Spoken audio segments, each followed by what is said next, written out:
আমরা নিশ্চয়ই গতকাল খুব মন দিয়ে খেয়াল করেছি তিনি চীন সফরের সময় কি কি চুক্তি হলো বা কি কি সমঝোতা স্মারক হলো বা কোনো না কোনো ফর্মে আমরা আসলে কি কি পেয়েছি সেগুলো নিয়ে প্রচুর আলোচনা ডিবেট করছি এবং আমি অতি উচ্ছ্বাস দেখছি এক ধরনের। প্রশ্ন হচ্ছে, এতটা উচ্ছ্বসিত হবার মতো কিছু কি হয়েছে সফরে? আমি মনে করি না। আমি শুরুতেই বলে রাখছি এবং এটা শুনেই অনেকে ক্ষুব্ধ হয়েছেন আমি জানি। ডক্টর ইউনূস যা করছেন সবই অসাধারণ করছেন। সরি, আমি মনে করি না পৃথিবীর কেউই সব অসাধারণ করেন না এবং আমি বিশ্বাস করি তিনি যতটা করতে পারতেন, তার সরকার যতটা করতে পারতো তার চেয়ে অনেক কমই পারফর্ম করছেন তারা। কিন্তু ডক্টর ইউনূসের যে ইন্টারন্যাশনাল অ্যাকসেপ্টেন্স, সেটার ভিত্তিতে হয়তো আমরা চীন সফরে অনেক কিছু এক্সপেক্টও করেছি, কিন্তু শেষ পর্যন্ত আমাদের প্রাপ্তি খুব বেশি কিছু হয়েছে বলে মনে হয় না আমার। তারপর একটা প্রাপ্তি তো আছেই। আমি আমার উনি চীনে যাওয়ার দিনই কথা বলেছি, সেটা নিয়ে কথা বলবো। আমরা একটু বিস্তারিত আলোচনা করি, ভিডিওটা একটু দীর্ঘ হতে পারে এবং আপনারা যারা দ্বিমত করবেন প্লিজ, গালিগালাজ তো করবেনই, করছেন, কিন্তু একটু আমার যুক্তিগুলোর বিরুদ্ধে লিখবেন প্লিজ আপনার পয়েন্ট, সো দ্যাট আমি বুঝতে পারি যে আপনি কিভাবে ভাবছেন। আপনার সাথে আমার একমত হতে হবে তা না, আমার সাথে আপনার একমত হতে হবে তা না। আমরা যে বাংলাদেশটা তৈরি করতে চেয়েছি, আমরা একমত হওয়ার বাংলাদেশ তৈরি করতে চাই, আমরা দ্বিমত প্রকাশের বাংলাদেশ চেয়েছি, কিন্তু আমরা ডিবেট করব, আমরা যুক্তি তর্ক দিয়ে ডিবেট করব। আমি আপনাদের মন্তব্য পড়ি, খুব মনোযোগ দিয়ে পড়ি, এখনো পড়ি। বেশিরভাগই ইদানিং খুবই কঠোর, আমাকে স্টিগমাটাইজ করছেন, গালি দিচ্ছেন, নানান কিছু, এর দালাল তার দালাল বলছেন, কোনো সমস্যা নেই, কিন্তু প্লিজ যাদের অন্তত মনে হয় যে আমার এই যুক্তিটা ভুল, এই পয়েন্টটা ভুল, একটু লিখবেন প্লিজ, আমার ভালো লাগবে, আমি আপনাদের অপিনিয়ন জানতে চাই। কি কি হলো? আমাদের প্রাথমিকভাবে আমাদের সামনে যে খবরটা এসছে যে বাংলাদেশ ও চীনের মধ্যে একটা চুক্তি ও 8টা সমঝোতার স্মারক সই হয়েছে। আমি পড়ছি, চুক্তিটি অর্থনৈতিক এবং কারিগরি সহযোগিতা সংক্রান্ত। অপরদিকে দুই দেশের মধ্যে সই হওয়া সমঝোতা স্মারকগুলোর মধ্যে রয়েছে ক্লাসিক সাহিত্য অনুবাদ ও প্রকাশনা, সাংস্কৃতিক ঐতিহ্য সংরক্ষণে বিনিময় ও সহযোগিতা, সংবাদ ও গণমাধ্যম বিনিময়, ক্রীড়া ও স্বাস্থ্য খাতে সহযোগিতা সংক্রান্ত সম্মতি। খেয়াল করি, প্রথম কথা হচ্ছে সমঝোতা স্মারক ইটসেলফ খুব বড় কিছু না, এটা খুবই ছোট ব্যাপার, এটা এক ধরনের জেন্টলম্যান এগ্রিমেন্ট, এটা কোনো লিগাল ব্যাকগ্রাউন্ড নেই, তবে এমওইউ বা সমঝোতা স্মারকের উপরে ভিত্তি করেও অনেক কাজ করা যায়, যেতে পারে। চুক্তি হয়েছে একটা, খুব সিগনিফিক্যান্ট কিছু না। 5টি যৌথ ঘোষণা দিয়েছে, এর মধ্যে রয়েছে বিনিয়োগ বিষয়ক আনুষ্ঠানিক আলোচনার সূচনা, চীনা শিল্প অর্থনৈতিক অঞ্চল চালুর ঘোষণা, মোংলা বন্দর আধুনিকায়ন ও সম্প্রসারণের জন্য বাণিজ্যিক চুক্তি স্বাক্ষর, একটি রোবট ফিজিওথেরাপি ও পুনর্বাসন কেন্দ্র নির্মাণ ও একটি কার্ডিয়াক সার্জারি যানবাহন অনুদান প্রদান। এগুলো হচ্ছে যৌথ ঘোষণা।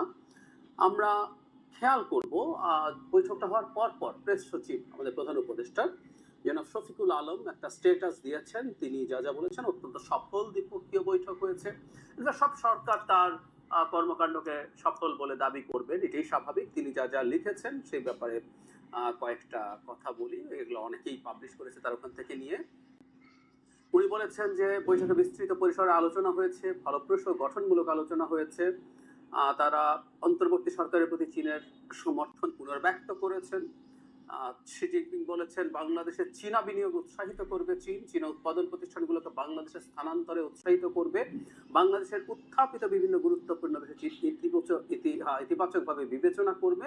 এর মধ্যে চীনা ঋণের সুদের হার হ্রাস ও পানি সম্পদ ব্যবস্থাপনা সহযোগিতার বিষয় রয়েছে। আমি এই জায়গাটায় আসবো। আর কি খবর আসলো? আর খবর আসলো $2.1 বিলিয়ন বিনিয়োগ, ঋণ ও অনুদানের প্রতিশ্রুতি দিয়েছে। এখানে নিউজ যেটা হলো সেটা হচ্ছে এরকম যে 30টা চীনা কোম্পানি বাংলাদেশে এক্সক্লুসিভ চায়না ইন্ডাস্ট্রিয়াল ইকোনমিক জোনে $1 বিলিয়ন বিনিয়োগের প্রতিশ্রুতি দিয়েছে।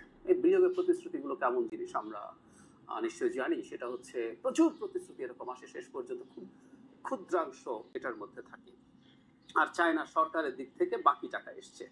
চীন মোংলা বন্দর আধুনিকায়ন প্রকল্পের জন্য প্রায় $400 মিলিয়ন ঋণ, চায়না ইন্ডাস্ট্রিয়াল ইকোনমিক জোনের উন্নয়নে $350 মিলিয়ন এবং প্রযুক্তিগত সহায়তার জন্য $150 মিলিয়ন দেওয়ার জন্য। মানে সবকিছু আমরা খেয়াল করি, মোংলা কেন এটা খুবই সিগনিফিক্যান্ট সেটাও আসবো, কিন্তু চায়না ইকোনমিক জোনের উন্নয়নে $350 মিলিয়ন, এটা তাদের সরাসরি স্বার্থের জায়গা। আর চায়নার ঋণ প্রসঙ্গে একটা কথা এখানে একটু বলে রাখি, সেটা হচ্ছে চীনের ঋণ আদতে খুবই কম ডিসবার্স হয়। শেখ হাসিনার সময় আমরা এই আলাপ করতাম, কারণ শেখ হাসিনা প্রচুর চায়না অনেক টাকা ঋণ দিয়েছে। 16 সালে আসার পর থেকে শেখ হাসিনা পতনের আগ পর্যন্ত 25, কখনো 27, 28 একটার পর একটা প্রকল্প $30 বিলিয়ন ক্রস করে যাচ্ছে। অথচ গত 9 বছরে শি জিনপিং আসার পর থেকে তার ওই সময়কার 16 সালে তার যে প্রতিশ্রুত অর্থ $20 বিলিয়ন একটু বেশি, তার 1/4 মাত্র ডিসবার্সড হয়েছে 9 বছরে।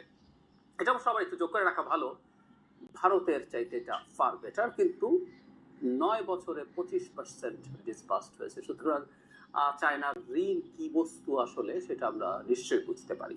আর এছাড়াও অপ্রয়োজনীয় প্রকল্প সহ নানান ইস্যু তো আছে, ওই আলোচনা এখন ঢুকছি না। এখন আরেকটা জিনিস অর্জন আছে, সেটাও একটু বলে রাখি, তারপর আসলে মূল জায়গাগুলোতে যাব। 2028 সাল পর্যন্ত চীনের শুল্ক কোটা মুক্ত প্রবেশাধিকার পাবে বাংলাদেশ। আমি দেখলাম এটাকে নিয়ে অনেকে খুবই গদগদ দেখাচ্ছেন, কারণ আমরা 26 সালে এটা থেকে আমরা যেহেতু এলডিসি গ্রাজুয়েশন হবে, তারপর আমরা এটা পাবার কথা না, কিন্তু ওরা 28 সাল পর্যন্ত বহাল থাকবে। মানে এতে আমাদের নাকি অনেক কিছু হয়ে যাবে। মজার ব্যাপার হলো বাংলাদেশ 2022 সালে 99% জিনিসে চায়নায় এক্সপোর্ট করার ক্ষেত্রে শুল্কমুক্ত সুবিধা পেয়েছে। তো তাতে কি হয়েছে? বাংলাদেশ এখনো বাংলাদেশ চীনে $1 বিলিয়ন রপ্তানি মার্ক ছুঁতে পারেনি। 50, 60, 70 গত অর্থ বছরে সম্ভবত $70 কোটি মতো, মানে $1 বিলিয়ন এখনো সে পৌঁছতে পারেনি। সো আমরা ফ্রি ট্যারিফ সুবিধা পেয়েও কিছুই করতে পারি না। এটা 28 না 32 পর্যন্ত থাকবে না 35 পর্যন্ত থাকবে, এটা ম্যাটার করে না। সো এটা এক্সটেন্ড করবে বলায় আমাদের আদতে খুব বেশি কিছু লাভ হয় না। আমরা তারপরে এক্সপেক্ট করি কোনো একদিন আমরা আমাদের ওখানে রপ্তানির জন্য প্রোডাক্ট যা করতে হয় সেভাবে করতে পারবো, সেটা করলে কাজে লাগবে। কিন্তু এটা অলরেডি আছে এবং এটাকে কাজে লাগিয়ে যে আমরা কিছু করতে পারছি তা না। এটা ইউরোপ আমেরিকার ট্যারিফ ফ্রি সুবিধার মতো না, কারণ হলো ইউরোপ আমেরিকাতে আমরা এই সুবিধাটা নিয়ে বিলিয়নস অফ ডলার্স, আমাদের রপ্তানির প্রধান পণ্য পোশাক, আমরা এই সুবিধা নিয়ে আমাদের প্রধান রপ্তানি পণ্যটাকে ওখানে পাঠাতে পারছি। ওখানে রপ্তানির ক্ষেত্রে এটা ম্যাটার করে। তখন আসলে কিসেকে দেখতে পারতাম, সেটা হলো দুটো জিনিসকে আমরা অর্জন হিসাবে দেখতে পারতাম বলে আমি মনে করি। খুব বড় হতে পারত। একটা হচ্ছে ঋণের ব্যাপার, যেন শফিকুল আলম লিখেছেন, এটা আমরা মনে করবো, আমাদের হয়তো অনেকের মনে আছে, আমাদের আমাদের পররাষ্ট্র উপদেষ্টা যখন চীনে গিয়েছিলেন, তিনি সেখানেও এই আলাপটা তুলেছেন যে চীনের ঋণের তো দুটো সমালোচনা আছে। তার যে গ্রেস পিরিয়ড, মানে আপনি একটা প্রকল্পে ঋণ নিলেন, সেটা প্রকল্পের যে আয়ুষ্কাল সেটা গ্রসলি ধরে 4-5 বছর ধরে ঋণের রিপেমেন্ট শুরু হয় তারপর থেকে, এবং তার রিপেমেন্টের টাইমটা কম থাকে। চীনের ক্ষেত্রে এটা কম বেশি, আমাদের যেসব ঋণ দিয়েছে 20 বছরের মতো, গ্রেস পিরিয়ডও 4-5 বছর। তো অনেক ক্ষেত্রে যেটা হয়, চীনের ফান্ড ছাড় হতে দেখা গেছে 2.5 বছর 3 বছর লেগে যায়। ফলে যেটা হয়, গ্রেস পিরিয়ডে প্রবলেম আছে এবং তার ঋণ পরিশোধের যে টেনিওর সেটাও শর্ট। সো বাংলাদেশ চেয়েছে এটা 30 বছর হোক, এবং তার যে ঋণের সুদ এটা 2%, 3% বা সার্ভিস চার্জ সহ এটা আরো বেশি হয়ে যায়, এটা 1%-এ নামিয়ে আনার জন্য পররাষ্ট্র উপদেষ্টার বৈঠকের সময় চীন কিন্তু নীতিগতভাবে এটা বলেছিল যে তারা পরিশোধের সময়টা বাড়াবে, এবং তারা অন্যটা মানে বিশেষ করে সুদের হার কমানো নিয়ে কোনো আলাপ করেনি। আমরা এবারও দেখলাম যে এখনো পরিশোধের যে টেনিওর সেটা বৃদ্ধির ঘোষণা চীন দেয়নি, ইন্টারেস্ট তো দূরেই থাকে। ফলে এটা আমাদের মনে রাখতে হবে, আমাদের প্রধান উপদেষ্টার প্রতি যদি খুব দৃঢ় একটা সমর্থন দেখাতে, তো অন্তত এই কাজটা করতে পারতো। চীনের বেসুমার টাকা আছে এবং এটার সাথে কোনোভাবেই জিওপলিটিক্স বা অন্য কিছু জড়িত না, ফলে চীনের জন্য স্টেপটা নেওয়া সবচেয়ে ইজি ছিল, কিন্তু চীন এটা নেয়নি। চীন মাহাথির মোহাম্মদ আসার পর মালয়েশিয়ার ক্ষেত্রে কিন্তু এটা নিয়েছিলেন। সো আমরা এইটুকু অন্তত পেতে পারতাম, কিন্তু আমি দেখলাম যে আমাদের প্রধান উপদেষ্টার সম্মানে এটুকু কাজও তারা করেনি। এটা আমাদের একটু খোলাখুলি করতে হবে। আরেকটা জায়গায় তাদের খুব বড় অন্তত বক্তব্যের মধ্যে দিয়ে সিরিয়াসলি তাদের অবস্থান দেখাতে পারতো, সেটা হচ্ছে রোহিঙ্গা সংকট নিয়ে। এই সংকট চীন তৈরি করেছে তার পরিকল্পনায়। আমি জানি দীর্ঘদিন লেখালেখি করেছি, রোহিঙ্গা সংকট হয়েছে আসলে চীনের প্রেসক্রিপশনে, এবং বাংলাদেশের রোহিঙ্গা ঢুকিয়ে দিতে হবে এটা চায়নার প্রেসক্রিপশনে ছিল, এবং শেখ হাসিনা এই রোহিঙ্গাদেরকে গ্রহণ করবেন এই শর্তেই তাদেরকে জায়গা দিয়েছে চীনের সাথে ডিল, 18 সালের নির্বাচনে যাতে চায়না হাসিনাকে সাহায্য করে এবং তাকে ক্ষমতায় রাখে। ওই ঘটনা কিন্তু 17 সালে হয়েছিল। আমার এটা নিয়ে নিজস্ব হাইপোথেসিস আছে, আমি অনেক আগে বলেছি, তারপর আবার বলবো। যাই হোক, এটা মাসুল আমরা দিচ্ছি, কিন্তু বিদ্যমান প্রেক্ষাপটে যেটা হয়েছে, চায়নাই একমাত্র দেশ যে আসলে এটাকে নিয়ে কাজ করতে পারে। একটা সময় জানতা পুরো নিয়ন্ত্রণে সবকিছু ছিল, তার উপরে প্রচন্ড প্রভাব ছিল। প্রভাব, সত্যি কথা হচ্ছে চায়নার হাতের পুতুল ছিল জান্তা। সে জান্তাকে দিয়ে করতে পারতো, করেনি। এখন জান্তার বাইরে আমাদের নতুন সংকট যুক্ত হয়েছে, সেটা হচ্ছে আমাদের আরাকান যে অঞ্চলটা আছে, সেটা তাদের যে রাখাইন প্রভিন্স, এটা আগে আরাকান নাম ছিল, তো সেই প্রভিন্স আরাকান আর্মির দখলে আছে। এবং ইন্টারেস্টিংলি আমি আমার এখানে কথা বলেছি অনেক আগে, আপনাদের মনে থাকতে পারে, আপনারা জানেন অনেকে নিশ্চয়ই, সেটা হচ্ছে এই আরাকান আর্মিকেও এখন চায়না পেট্রোনাইজ করে তার সাথে যুক্ত করে ফেলেছে। সো দুই পক্ষের ওপরই চায়নার মারাত্মক প্রভাব আছে, খুবই ইম্পর্টেন্ট প্রভাব আছে। যদি তাই হয়ে থাকে তাহলে চায়না তো পারত এই ক্ষেত্রে বাংলাদেশকে একটা খুব ভালো পজিটিভ জেস্চার দেখাতে, দেখায়নি, সত্যিকার অর্থেই দেখায়নি। এর মধ্যে বাংলাদেশ বরং আমি এভাবে বলবো তার একটা স্ট্র্যাটেজিক সিদ্ধান্ত নিয়ে ফেলেছে, মানে চায়নাকে এটা দিয়ে দেওয়া হয়েছে। এটা হলো মোংলা পোর্ট। আর আমি তিস্তা প্রকল্প নিয়েও কথা বলবো। মোংলা পোর্টটা কেউ কেউ খুব বড় ক্রেডিট হিসাবে দেখাচ্ছেন যে চায়না এখানে এসছে, এটা খুব ভুল কথা। চায়না এই পোর্টে ইনভলভ হতে খুব সিরিয়াসলি চেষ্টা করেছে বহুদিন ধরে।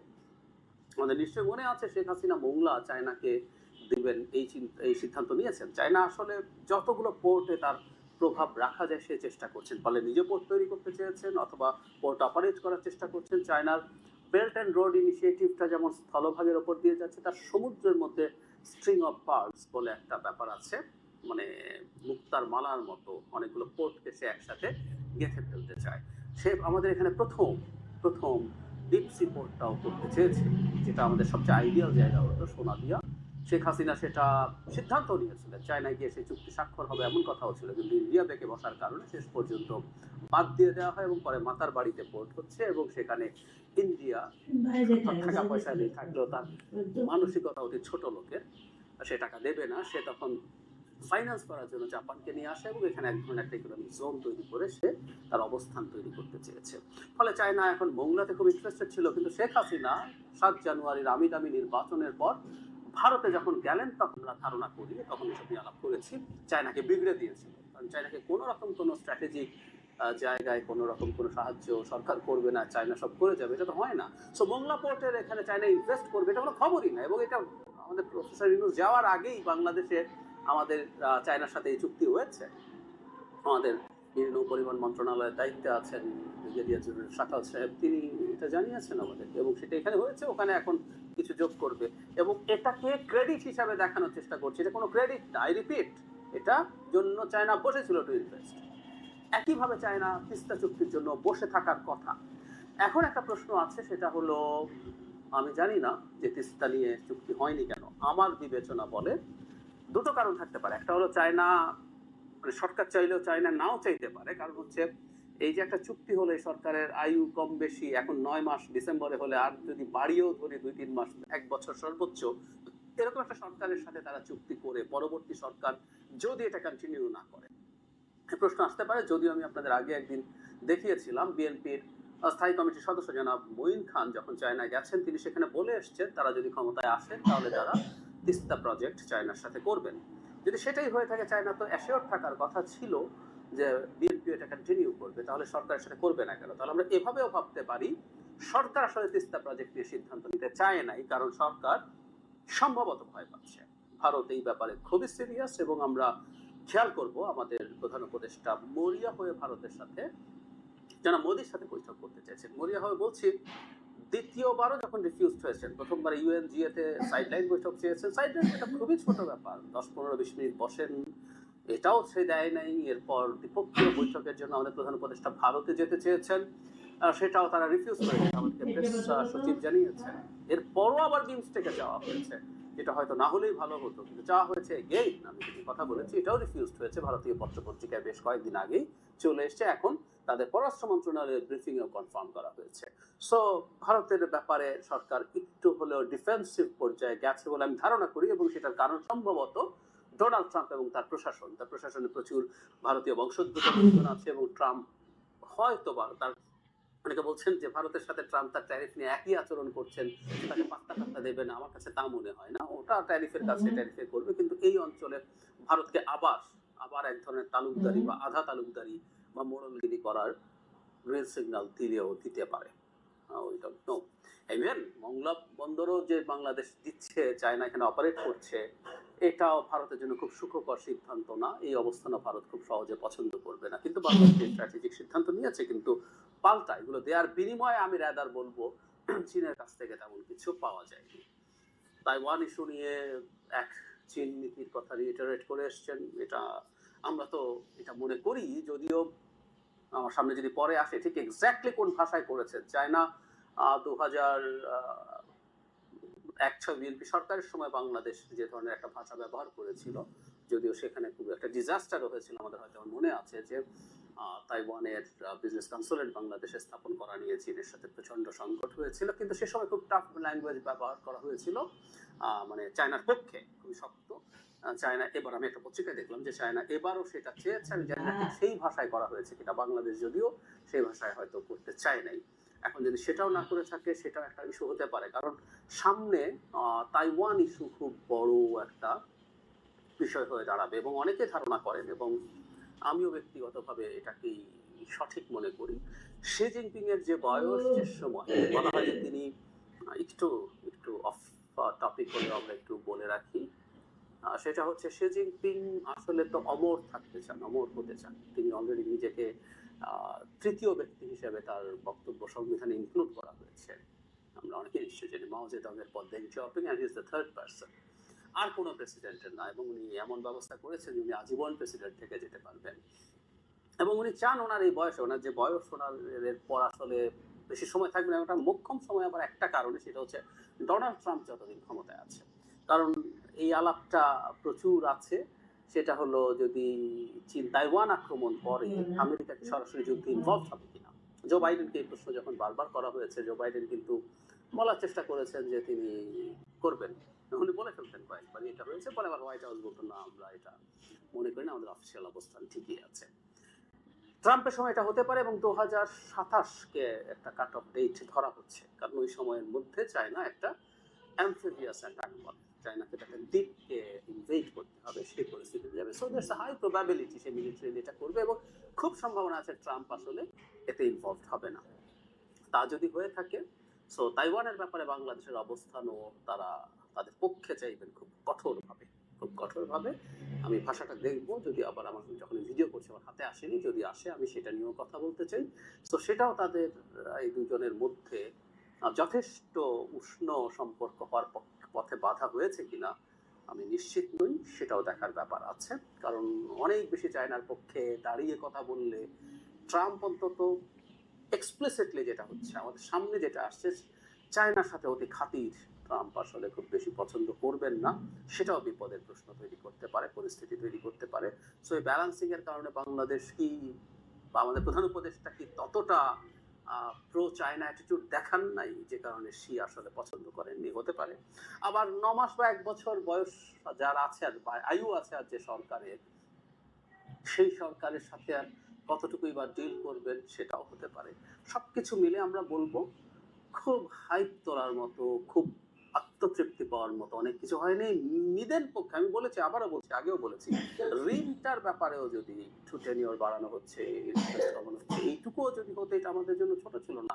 ইভেন আমরা ডেফার্ড পেমেন্টও যদি পেতাম, ঠিক আছে আমদানি করছে, এটা এতদিন পরে তুমি পে করতে পারো, আমাদের ডলারের ক্রাইসিস মিটে যায়নি, অনেক কিছু সদিচ্ছার প্রমাণ হতে পারত। চায়নার মতো এত বিরাট অর্থনীতির একটা দেশের জন্য এই কাজগুলো করা মোটেও কঠিন ছিল না।